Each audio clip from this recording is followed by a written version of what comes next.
need one more. I just need one more. Hey, I just need one more. I just need one more. I just need one more. I just need one more. You know, pick up where I said, okay.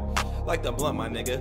Pass his beat to the left so I could press. Code on my hits like I done wrecked. Who is next? Niggas is sleep like pillow pets. Getting foreign head from a bad bitch from Budapest. Call your bet, cause I'm just trying to get a quick check then. We got the lights, we got the camera. It's all about that action. What's going on? It's your boy Son of the Waves. This is What's the Wave. Have another dope episode for y'all. Be sure to like, share, subscribe. Tell your auntie because this is her favorite podcast, but we already know that.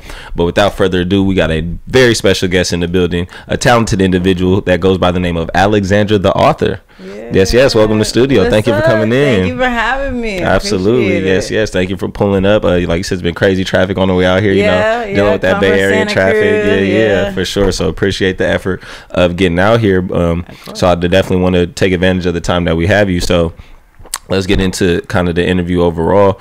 Every month on the podcast, I do these campaigns. So January was about being multi-talented. February about Black History. Now that we're in the month of March, my campaign is Health is Wealth. Okay. So I definitely want to throw the question out to you. How do you balance staying healthy in different areas of your life, whether that's physically, mentally, and emotionally? You know, mental health is definitely a relevant conversation nowadays. So I like to take that question in that aspect. So what are the things that you do to kind of keep yourself healthy in those ways? Well, first of all, I that's my priority over anything. I have learned between being a single mom, being a musician, just in general in life, that if I'm not here, if I'm not here and around, I can't do anything. With that being said, I literally, like, it's a boundary line for me. You know, if I haven't done my run in the morning, it's a no. So making sure that I, you know, take care of movement in my body, consistently, but not like pushing myself like, oh, you need to do the most. No, 1%. Do 1% better. You didn't get out and walk today? Make sure you walk around walk around the block today.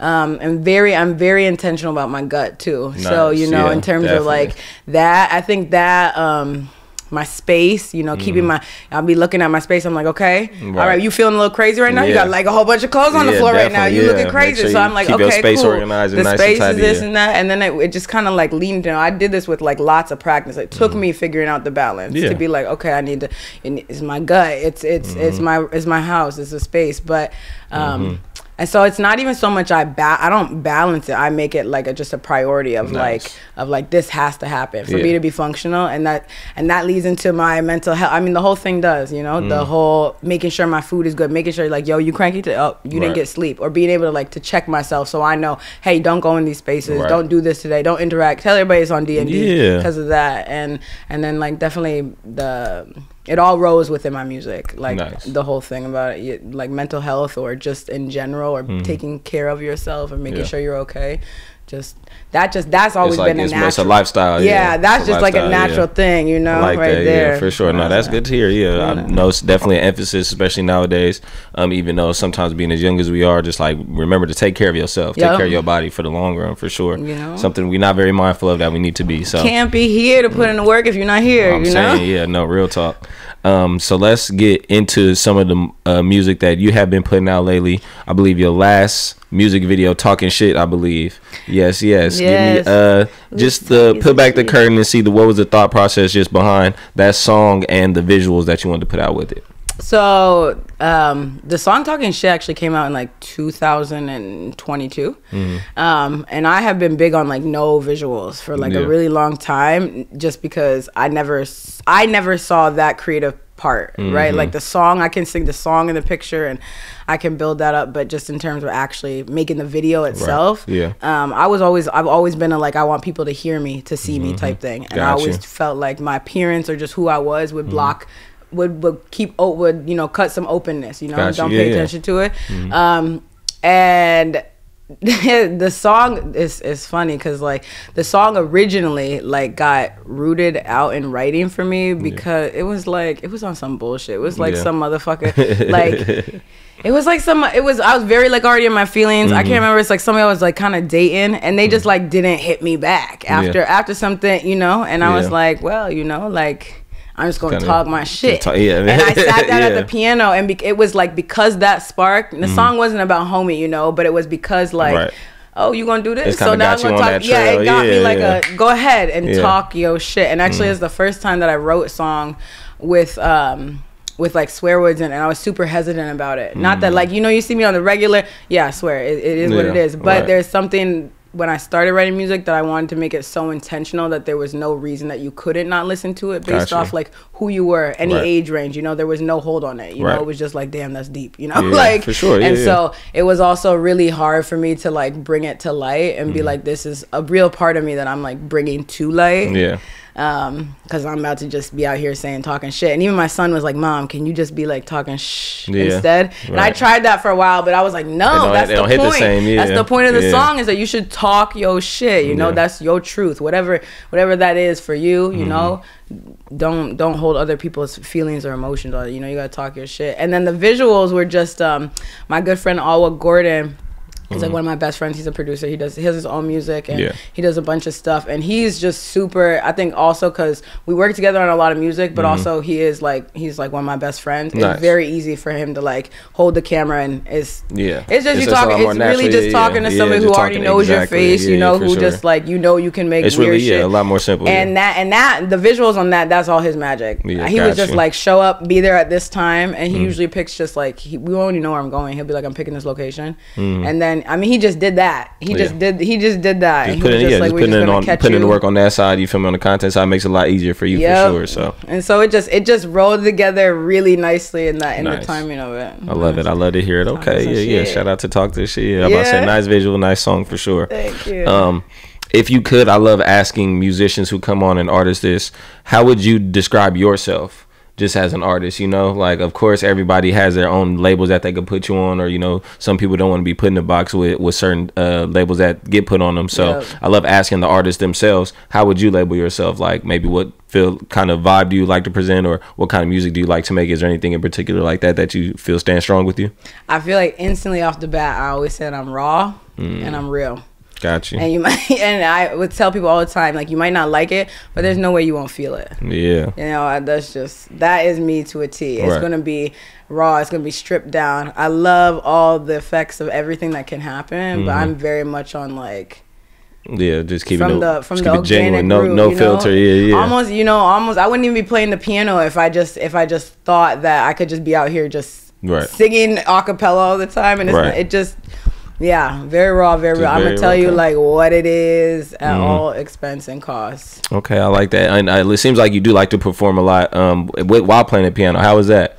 That is that's kind of live performances, singing and playing. Yeah, that is me. That is what you're gonna get from me. Is a key in the piano, and I do like a whole thing. It's a snap, keep my tempo, and it's I mean, it's all I know for performing. So you know, but it's definitely a trick. It can get annoying because a lot of places don't have actual pianos. Got you. But you know, that's just life right there. No, I hear you. Let me ask, which came first? Was it playing the piano or was it singing?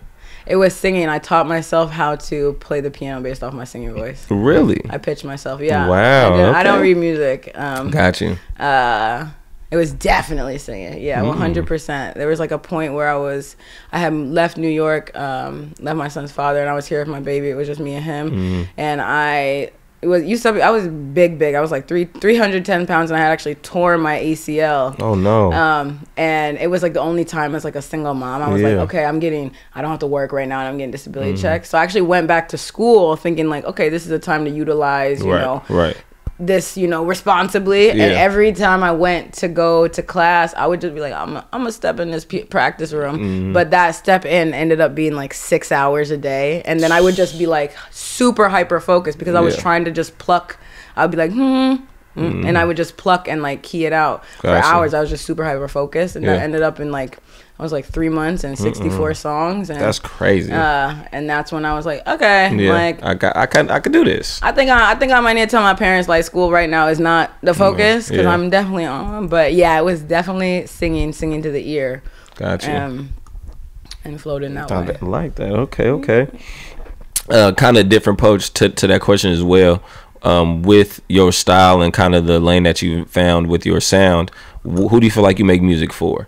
Like you say, you're very raw, you're very authentic. Like if there is a particular person or a particular mood that you make your music for, what do you feel like that is? I definitely make my music for people who feel lonely in the moment of pain and their suffering when they don't feel like it's relatable. Gotcha. And I like, the things that we don't want to talk about. Yeah. That we even you're not going to talk about necessarily your mom or your best friend. Right. The shit that you be praying to God for, that you know, the things that you like. I don't want anybody to see this side of my face. I don't want anybody to know that I get this stuff, the real nitty gritty, that stuff. Yeah, the stuff that we all know that we go through that we all ain't going to speak on. You don't have to, you know. Right. But that's definitely, I mean, originally always for me. Always and there's for me. A lot of music that does that too. But it comes from that place of me, you know. That place is like, dang, I feel so broken here on my floor and alone, and like I don't think anybody's out here, you know. I definitely sing for those moments of people.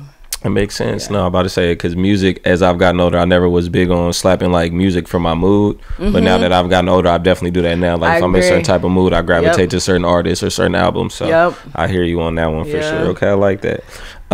With that being said, who are some of your biggest musical inspirations? Who are just some of the people over, you know, your lifetime just feel like influenced you a lot in the way you approach making your own art? Well, hands down, Whitney Houston was the first CD I ever got. Was Whitney Houston Really? Greatest Okay, Hits gotcha. From my Aunt Michelle. Yeah, and it was just like, somebody can do that with their voice. And to me as a kid, it was like it was a weird logic, but it was like she's just like hitting, like here I am, and she's just going like here. It was very easy for me to be able to be like, oh, like. It's not that I'm trying to be her voice, but she's just, I wanted to just hit what she hit. I just wanted to be, like when she was doing that, I was like, how can I just try to, you know, it's like, you know, repeat, like going through a coloring book, you know, you just hit the square, eventually, you know, you'll get the colors in line. And so definitely vocally wise, it was Whitney Houston. Gotcha. And then, I had a lot of, so my parents, I'm adopted. My parents are white. I had a lot of like, hardcore like Led Zeppelin, like the stuff, like all the things that you would say like a 7-year-old white man grew up on. Got you. 1000% where my roster is. A lot of classic rock stuff. Also a lot of Motown. I wouldn't say like anybody in particular, but it was just like that classic rock, and then Ben Folds, which was actually the first time I had heard somebody do something with a piano in the kind of the way that I do it, and it was just it just hit me. I was like, I'm like 11 and I'm like crying because I just hear this piano note, and I'm like, what? This is a lot. Like, you know, right now, and why is it a lot? Why am I feeling something that I don't even know that I'm feeling? Like what? And that was that for me. So I would say those are. I like that. I'll say well diverse, well variety of inspiration for sure. So I like that. I do feel I get a lot of artists who have. Not just a more classic or genuine background of music, so hearing a lot of different sides of a lot of different people, I'm like, okay, I like that. It adds to a great dynamic. So there's a lot of good stuff out there. And speaking of performing, give me some of your pros and cons of performing when you're up there on the stage. Or do you still get nerves? Is there stuff that you don't like about it, or is it just something that you really find a release with? I'll say, well, first thing, hands down, I hate when places don't have pianos. It's real. Hey, and then people always like, oh, but you got a keyboard. I'm like, cool, but like, you wouldn't tell an acoustic guitarist to play an electric keyboard, electric guitar. Yeah. And like, I hear you, and I know pianos are a lot, but like, there's a difference. There's also a big difference in the way that I play. Like, if I know that motherfucker's not gonna move, okay, we can get into some shit. You know what I mean? Yeah. But that's lightweight. I take my keyboard and I can like hang with it. You know, I'm still comfortable. I say, I mean, I'm always nervous. I'm always, I wouldn't say like, I'm calm, but I'm always nervous. And it's not because I'm nervous because like, oh, I can't do this. It's because, okay, I'm about to like be my real like self in front of people. And it's not that I don't think people take what they do seriously at all, but I'm like extremely intentional about when I do my set. Like, okay, you're gonna walk out of this experience with me with something, and I hope that it hits like a certain place in you that maybe like you couldn't have like been to heal, that you know you needed to. Not that I'm doing the healing, but just press on it. You know, push on that bruise a little bit. Unlock a door just a little bit. Just a little bit, you know. And so it always takes a lot out of me. And so I love when people approach me afterwards because I appreciate it. I'm usually like I'm usually like wiped because I was like, yo, I just that was a lot. With the spirit I just had to do a lot for that. And it's really hard for me to like keep eye contact with people after I do it. And I'm very good at being social and very good at being, you know, presenting myself. But right after it, I want to like find my man, roll up and just chill, and be out. Just zone like, out, you know, like can we go to the beach? Like can we get a burger? Right, like, I need my time. Yeah, but I mean, and that's also vice versa. Part of my favorite part too. Like I love the way that people receive. I love when I'm like with an audience and they are, it just feels like I'm with my homies, like I'm just bracking it with, you know, like you're just there and I'm here and it's not like a stage thing or whatever. We're just chilling. We just talking shit, you know? I love it. Yeah, I'm about to say. I mean, I can see both dynamics. I get it. Same thing. Podcast and everybody's like, oh, you like be a people person. I do a lot of hosting events too. But it's just like at the end, I'm ready to be by myself, clock out, recharge. Exactly. So, yeah, I feel you on that. Definitely. Throughout your journey now, as far as being an artist, give me a hurdle or a hiccup that you had to recently overcome. Maybe that's just finding the right beats or getting, you know, some studio time or anything like that. What is just kind of one of those speed bumps you had to get over? I actually got ran over by a car. What? About like, I don't want to say like a year ago. Oh October. My God. So as a pianist, I fractured my tailbone. Oh and my I was concussed gosh.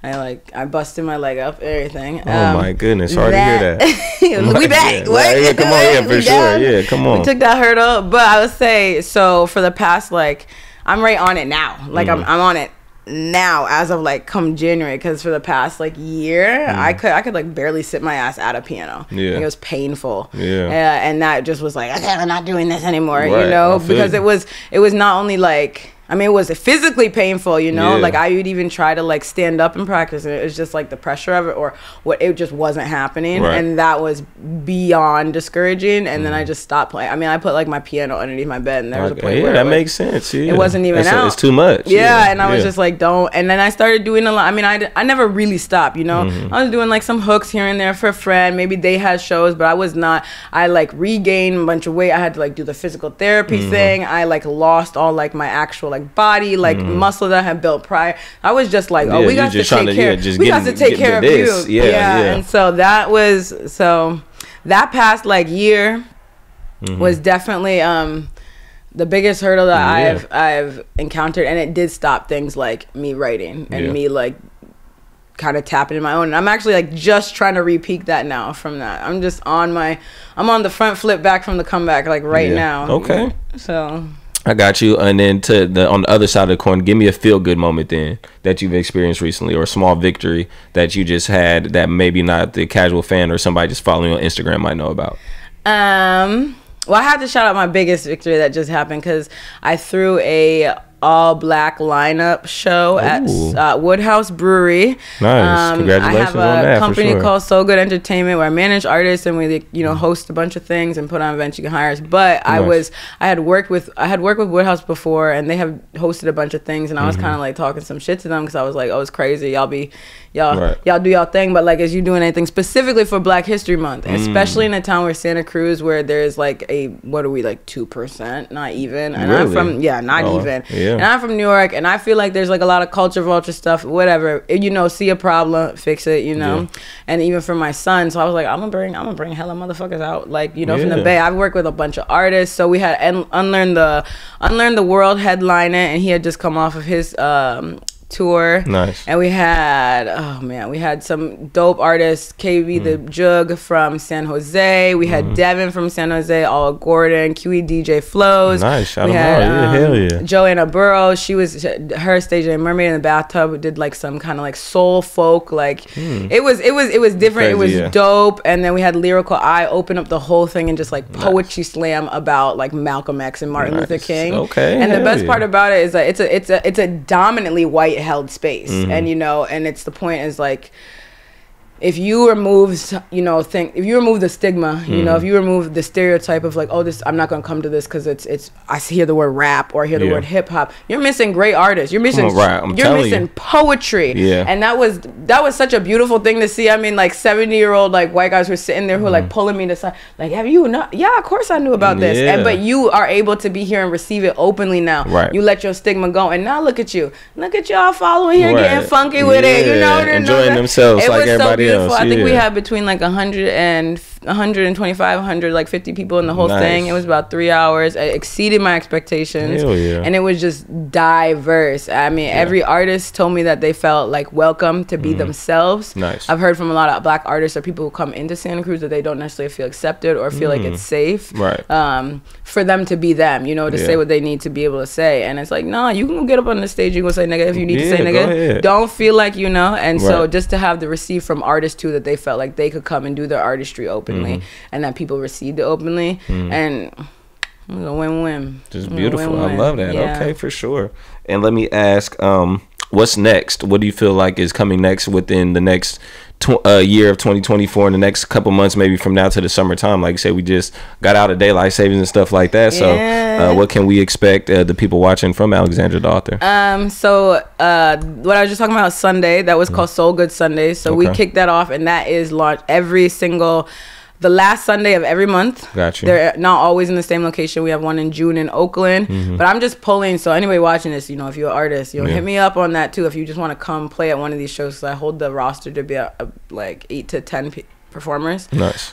So we're doing them. We're booked for March. We're booked for April. We're booked for May, and June. And so you can expect those shows on my entertainment company there. And then me as a solo performer, I have tons of just kind of like random gigs. But April 4th, I am dropping my 3rd album that was, you know, it's been sitting on the shelf for like 2 years, but I'm gonna drop it. And then I'm in the summertime, in the end of finishing the 4th album, and the 4th album will drop in the 1st of 2025. Perfect. And then I have another album that is dropping with Alwa Gordon, and we have like been working on a bunch of videos, and there's some really cool shit coming with that, and that comes out May 1st. So that is my heavy line right now. I'm about to say, definitely got a lot of shit on the horizon. You know? I like that. I mean, artists steady working and stuff like that. So, and never mad at somebody flooding the area with a bunch of their dope content. I'm saying, you know, come on, it's that time for sure. So,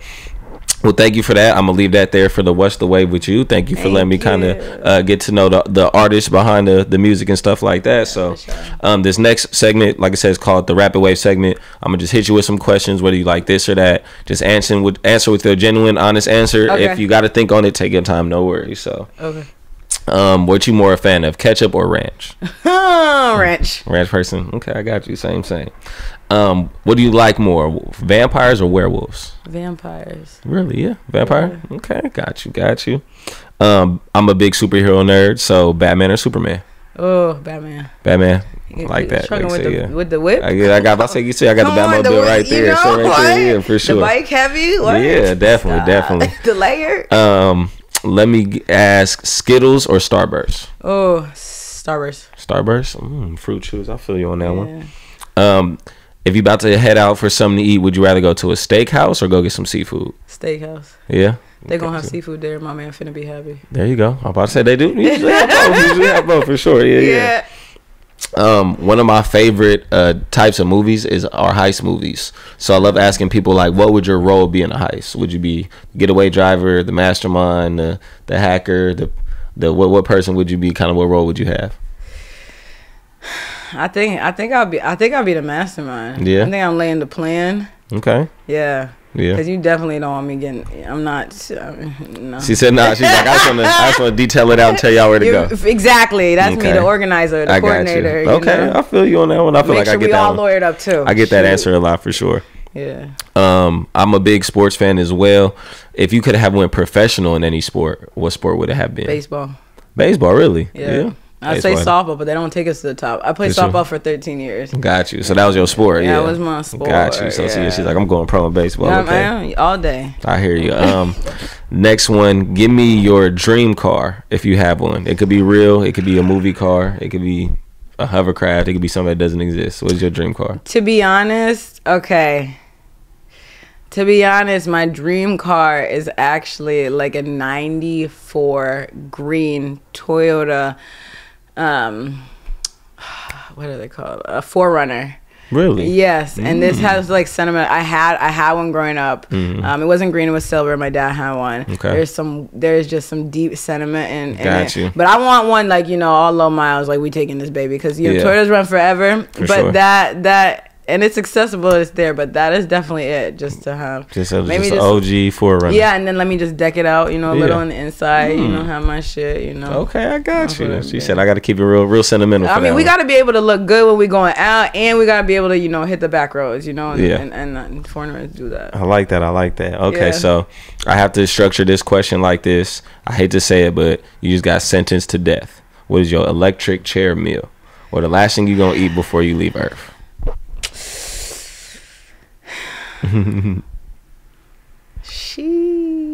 What am I gonna eat? It could be as much as you want. It could be home cooked. It could be store bought. It could be whatever. That's a great question. Damn. I'll be getting people with that one for sure. For real. The first thing that comes to my head though is like, damn. Honest to God, if it was able, I mean, rest in peace, my grandma's dead, but it would be my grandma's. It would be my grandma's pancakes. Ooh. I ain't never. My mom's side of the family is Swedish. It's like a Swedish pancake. I don't even know what the fuck that means, but they were like the biggest, fluffiest. Like they were just perfect. Got you. And I think it would just be that feeling of home. Right in there. Yeah. That would take. She says, "Give me the pancakes." I like that. And just give me like 2, man. I'm not trying to cry and shit. And like it's not too much home. You know, you have to send me there. What the fuck? Right at that point, I feel you. Okay. Me being a superhero nerd, what any superpower you could have, what would you take? I would totally have the ability to see other, like, you know, shrink into people's other head and like have their, like, be able to just view their perspective, but with staying me. It's not that I get their perspective. I just have the ability to kind of like look through their eyes. Yeah, I'm like, what the fuck's going on here? That's wild. And keep it hush hush, you know. I ain't gonna say nothing. That's crazy. But you know, to give me like the a fly in the back of their mind. Yeah, 1000%. That's wild. But you can't control them or nothing. Nope, and I want to. I just want to know what the fuck is going on. You just want to be nosy a little bit. Yeah, hell yeah. And if I can figure out inside, like, okay, you did this because of this, I see how this worked here. Okay. I don't agree with it, but like, thanks for the facts. Okay, I got you. That makes sense. Okay, I got you. And this last 2 are kind of, you have to finish that phrase or kind of fill in the blank for me.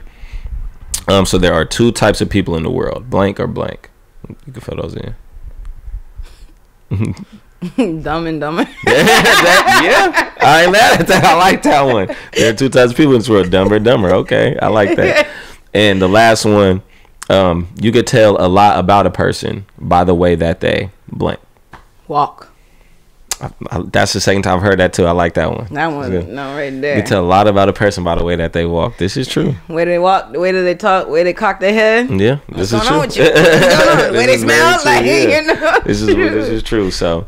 I like those answers, and that's all I have for the Rapid Wave segment. That's really gonna wrap up this wonderful podcast. Before we get out of here, please tell the people watching where they could follow you and make sure they catch all your dope content that you got rolling out for the rest of the year. Thank you. Well, thank you so much for having me on the Wave. It's been dope.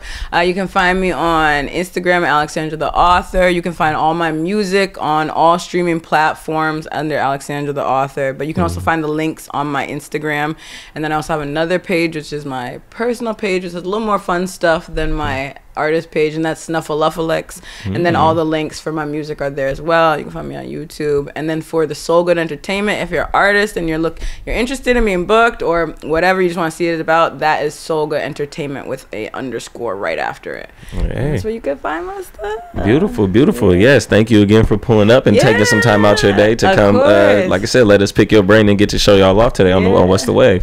Everybody else, be sure to like, share, subscribe one more time. Tell your auntie to leave a comment below. I know she's gonna love this one.